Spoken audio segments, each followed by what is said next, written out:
Hello friends, আপনারা দেখছেন টোটকা নিউজ। আজকের এই ভিডিওর মাধ্যমে আমরা দেখে নেব 33 নং হেমতাবাদ বিধানসভাতে মোট ভোটার সংখ্যা কত আছে, গ্রামে এবং শহরে কতজন ভোটার বাস করে, এই বিধানসভাতে এসসি এসটি ও মুসলিম ভোটার কতজন আছে।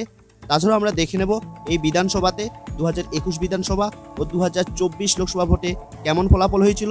তাহলে আসুন এক এক করে সব দেখে নিই।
হ্যালো ফ্রেন্ডস, আপনাদের কাছে একটা ছোট্ট রিকোয়েস্ট, আপনারা প্লিজ আমার এই চ্যানেলটিকে সাবস্ক্রাইব করে রাখুন, যাতে আপনি আমার পরবর্তী ভিডিওটি পেতে কোনো রকম অসুবিধা না হয়।